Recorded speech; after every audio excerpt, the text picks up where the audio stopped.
네, 2024 동아건설 부동산 정책 포럼 수도권 대 지방 부동산 시장 양극화 해소를 위한 과제를 주제로 함께하고 계십니다. 현재 현장과 또 동아인사이트 홈페이지를 통해서 많은 분들께서 함께해 주고 계신데요. 거듭 감사의 말씀을 드립니다. 그럼 이어서 다음 세션으로 진행하도록 하겠습니다. 세 번째 주제 발표는 동아대 대학원 부동산학과 강정규 교수께서 지방 미분양 아파트 실태와 해소를 위한 정책적 제언, 사례와 전문가 인식을 바탕으로를 주제로 발표해 주시겠습니다. 여러분 뜨거운 박수 부탁드립니다.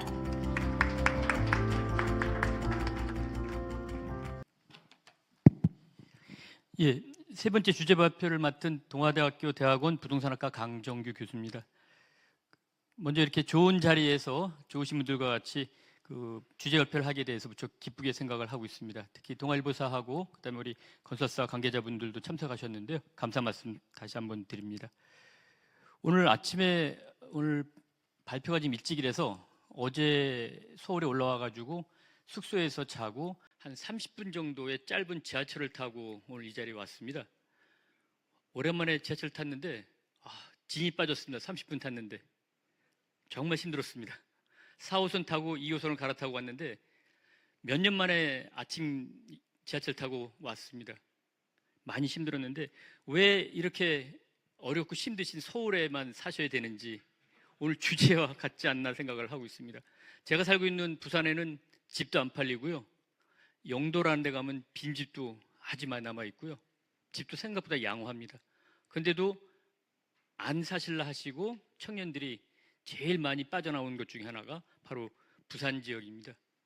그래서 이런 상당한 그 여러 가지 어려움이 가중되고 있는데 오늘 아마 제가 드려야 할 이야기가 뭐 미분양 아파트 얘기보다는 양극화 얘기가 돼야 되지 않겠나라는 생각을 하고 있어서 아침에 제가 진이 빠진 지하철 얘기부터 말씀을 드렸습니다.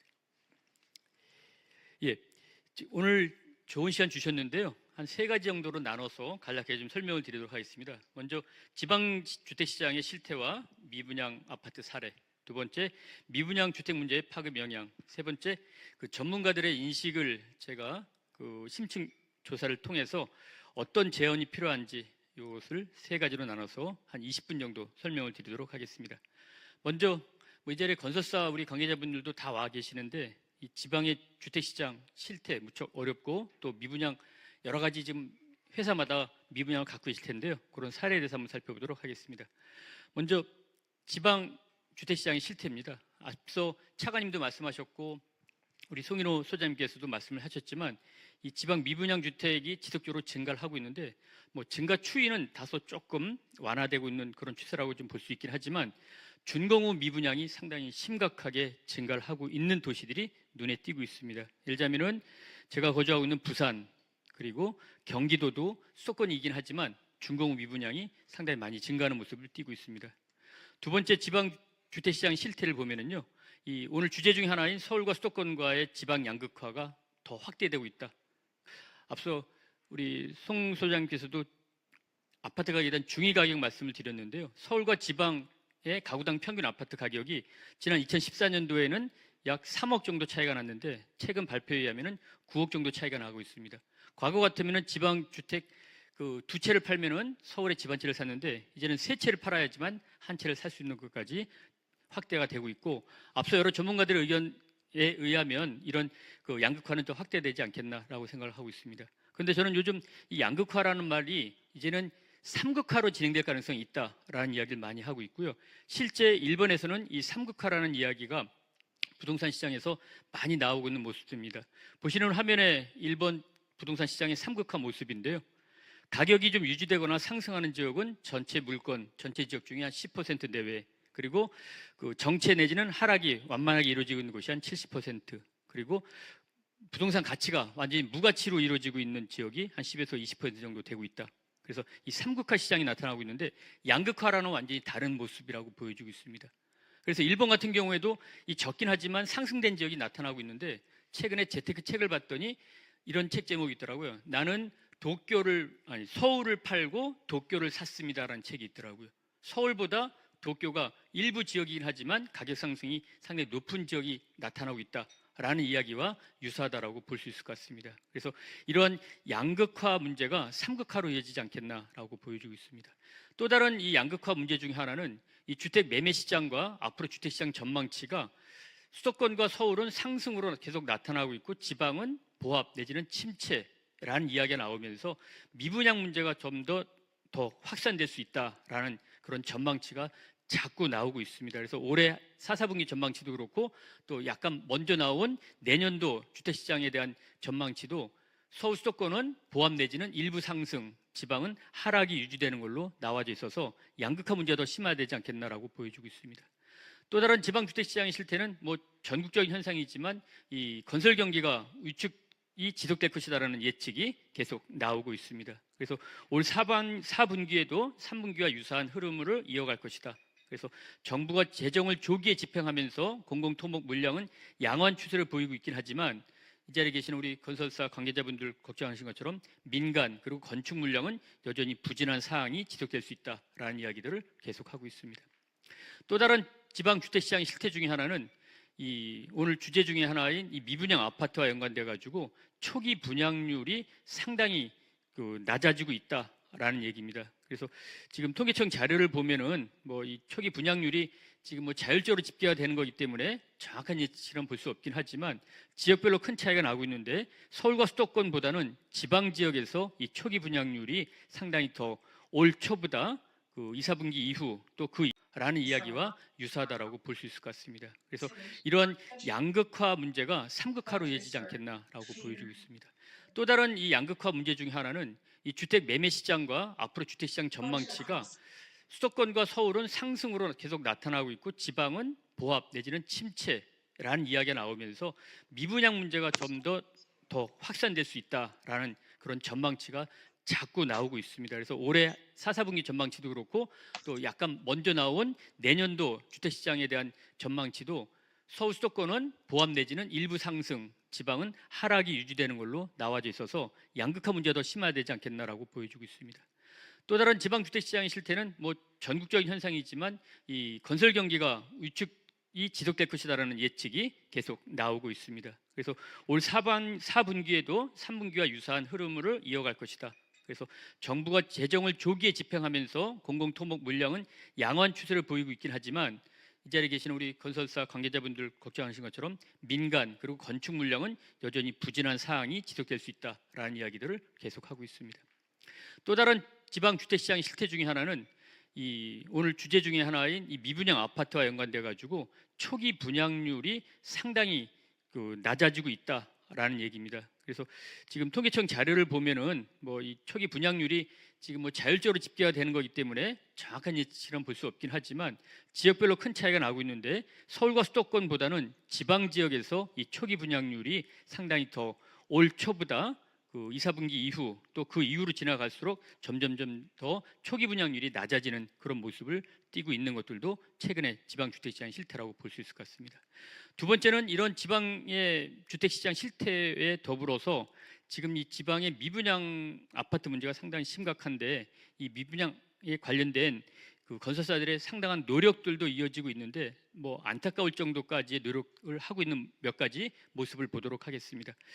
죄송하지만 오늘 여기 건설사 관계자분들이 오시는지 모르고 또 오셔도 그러면 안 되는데 특정 건설사의 이름이 좀 들어가져 있는데 뭐 나쁜 이야기로 받아들이지 말고 각 회사에서 노력을 하는 모습이다라고 보시면 좋겠고요.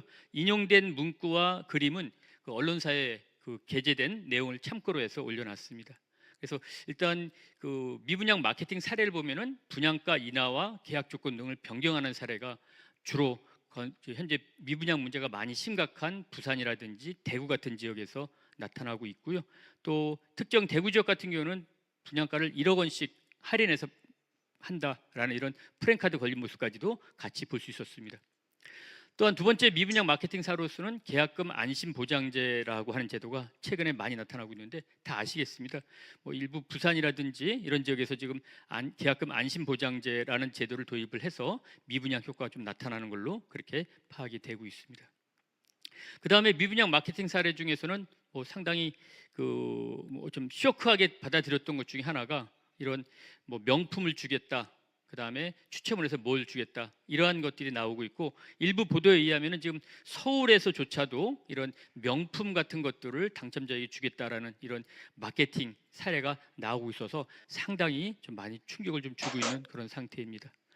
이런 지방의 미분양 마케팅 사례를 가지고 우리가 시사점을 찾아보게 되면은, 일단은 상당히 공급 과잉과 고분양 등으로 인해서 건설사의 미분양 아파트가 많이 발생될 수밖에 없는 그런 요인이 나오고 있다라는 것을 알 수가 있겠고요. 또 거기에다가 지금 지방에서는 점점 이 서울 쪽으로의 부동산에 대한 관심이 많이 이어지고 있는 상태입니다.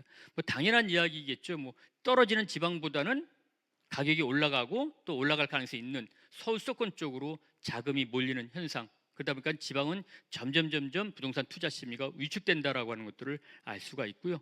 또 건설사들 입장에서는 이 미분양이 장기화되면서 자금 조달 위험이 커지면서 손해를 보더라도 물량을 좀 빨리 털어버리겠다라는 판단을 하시는 것 같다라는 생각이 들고 있습니다. 하지만 건설 비용이 많이 올라가면서 실제 침체된 지방 지역에서 받아들일 수 있는 분양 가격과 또 소비자들이 받아들일 수 있는 분양 가격과 우리 건설사들이 받아야 할 최소한의 분양 가격과의 괴리가 점점 벌어지고 있어서 이 가격 측면에서 봤을 때는 앞으로도 상당히 좀 그 미분양 해소가 어렵지 않겠나라는 생각이 좀 들고 있습니다.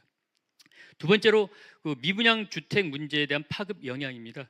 이미 다 아시는 것처럼 이 미분양 주택 문제가 커지게 되면은 여러 가지 뭐 상당히 좀 안 좋은 그런 거시경제 지표들에 대한 발생이 나타나고, 그다음에 경제에도 안 좋을 것으로 나타나고 있는데, 대표적인 것들이 PF 대출 부실, 그다음에 그 앞서도 차관님께서 계속 얘기했지만 공급량을 늘려야 하는데도 불구하고 특정 지역에서는 신규 주택 착공 물량이 감소하는 모습, 그리고 건설업체가 폐업 또는 부도나는 모습들, 그리고 건설업 취업자 수가 감소하는 것들을 비롯해서 국민 경제에 부정적인 영향을 미칠 수밖에 없다, 이렇게 보여지고 있습니다.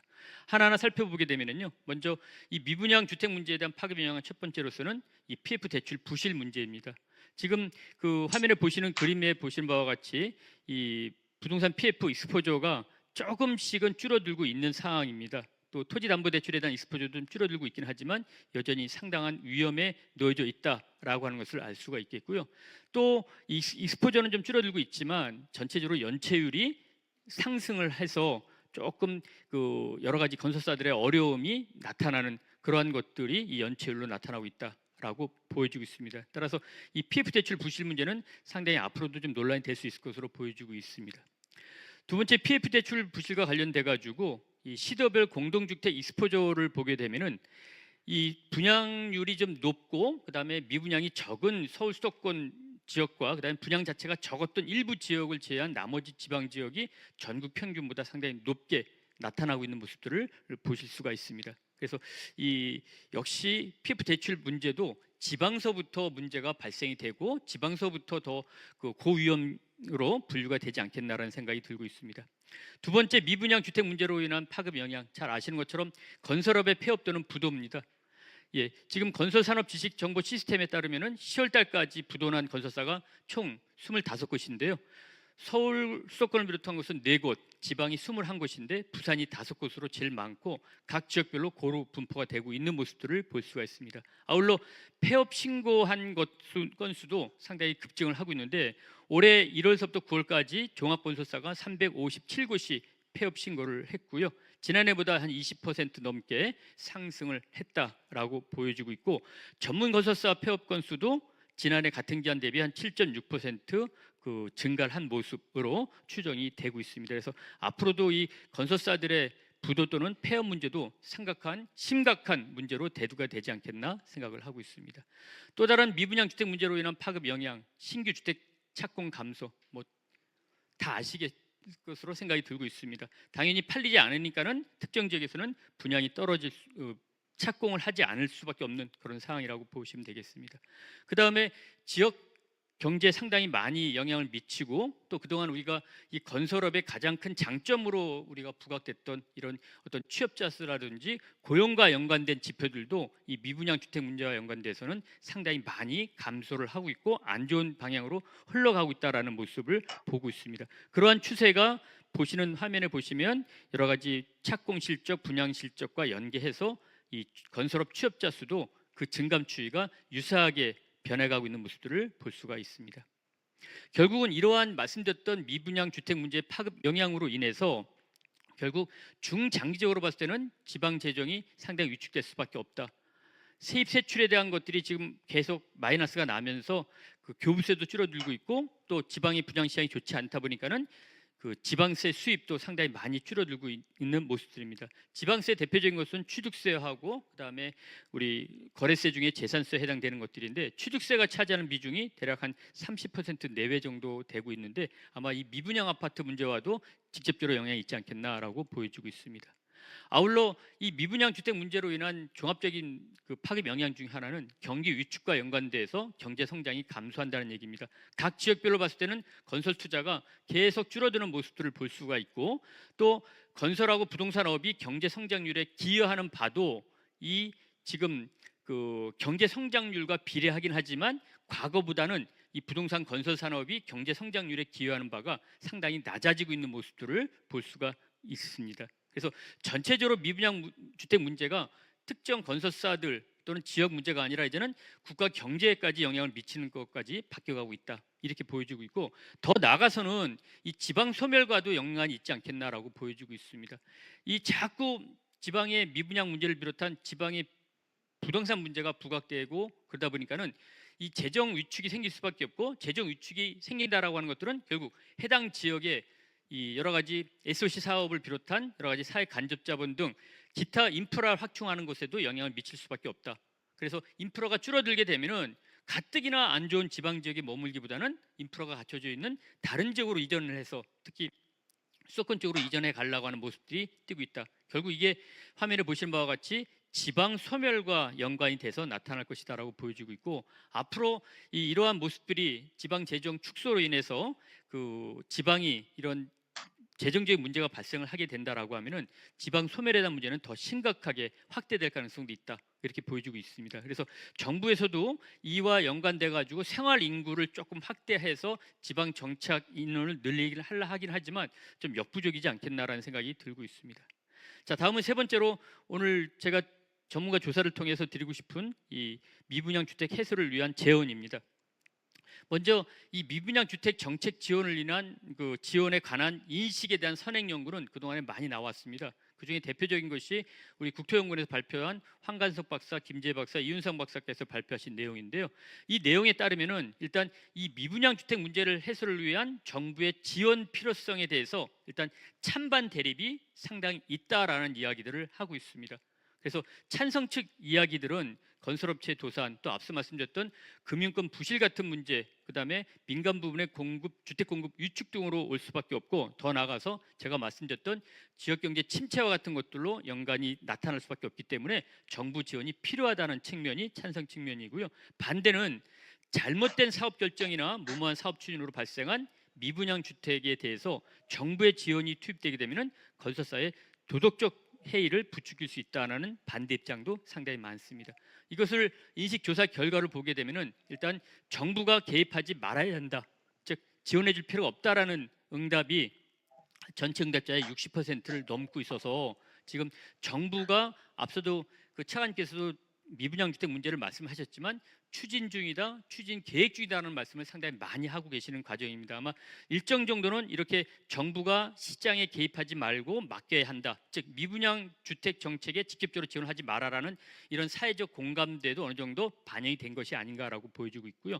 반대로 정부가 직접적인 할인 분양 등 건설사 조치를 취하게 되면 정부가 지원을 해야 한다. 즉 건설사들의 자구 노력을 통해서 지원해야 한다. 그다음에 그런 자구 노력이 없더라도 지원해야 한다는 비율은 한 40% 정도에 그치고 있습니다.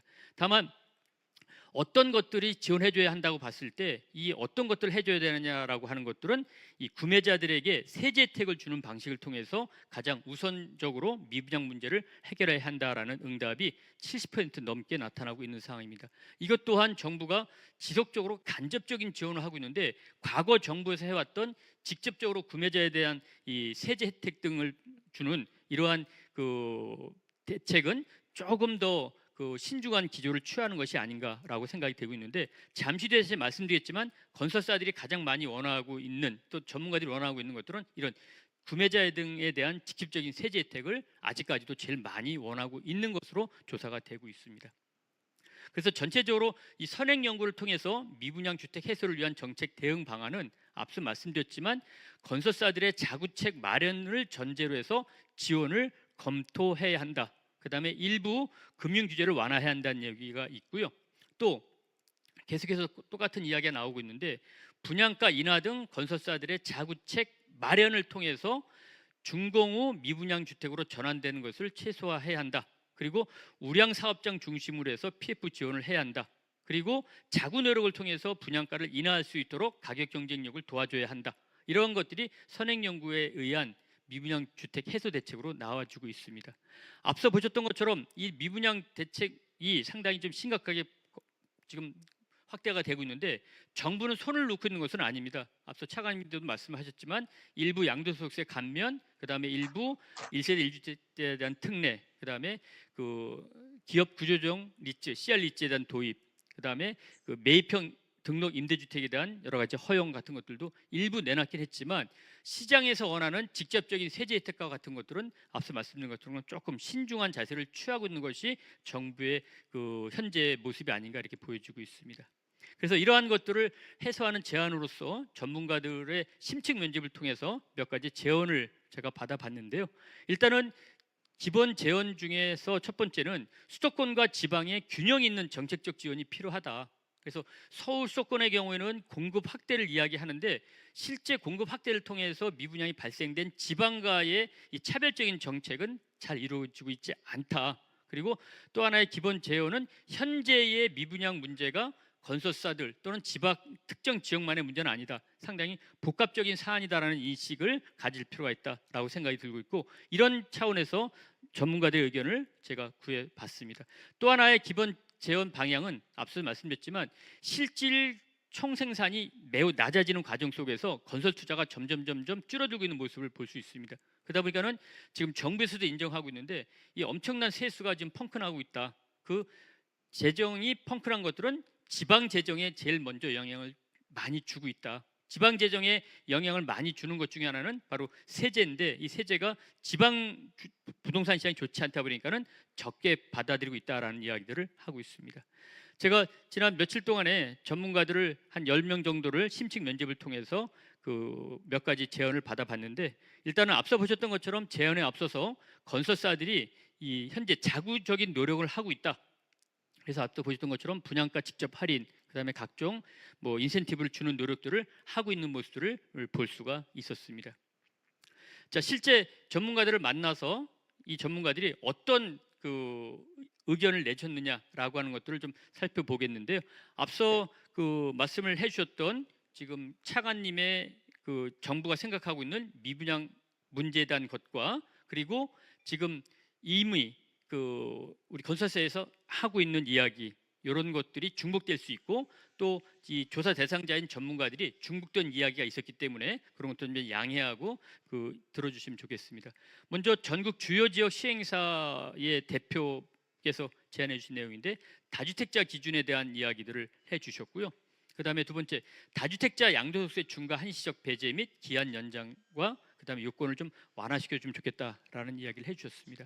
그다음에 또 비수도권 주택의 1가구 1세대 주택 제외 및 각종 세제 혜택을 좀 혜택을 좀 주자라는 제안을 좀 해주셨고요. 그다음에 지금 농어촌 주택과 그다음에 고양 주택에 대한 특례 조건 완화 지금 결국은 이 주택 수와 관련된 것들에 대한 제언을 좀 많이 주셨던 그런 시행사 대표 업체가 계셨습니다. 그다음에 두 번째로 지역 건설업체 임원들께서는 저금리 주택담보대출 상품이 좀 필요하다. 그리고 미분양 주택 양도소득세 5년 한시 감면 정책 필요하다. 과거 미분양 주택 대책의 일환으로서 사용했던 것들이고 직접적인 어떤 혜택을 줘야 된다라는 이야기를 하시는 것 같습니다. 그다음에 세부담 경감 요건을 좀 완화할 필요가 있다라는 얘기를 해주셨습니다.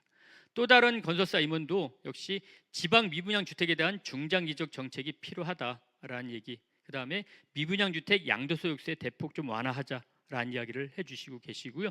또 이 지자체의 역할도 좀 필요하다. 하지만 아시는 것처럼 지자체가 지역 주택 시장에서 할 수 있는 것들은 상당히 많은 한계가 놓여져 있다. 중앙정부 차원에서의 그 어떤 그 정책들 방향이 잡혀져 있기 때문에 지자체의 노력도 필요하긴 하지만 그렇다 하더라도 조금 더 지자체 노력이 좀 있어야 한다는 얘기도 해주셨습니다. 그다음에 1인 1가구 주택 1인 1가구 증가에 따른 맞춤 대출 상품이 좀 부재하다는 얘기도 해주셨습니다. 그다음에 서울 소재 대형 건설사 임원들과 지역 건설사 임원, 분양대행사 대표 공통된 이야기인데 미분양 아파트에 대한 인센티브 여러 차례 얘기 말씀드렸는데 직접적인 세제 지원이 필요하다. 그리고 청약제도에 대한 개선도 필요하다는 얘기를 해주셨고요. 그다음에 다주택자에 대한 취득세 감면, 이 다주택자에 대한 이야기를 상당히 많이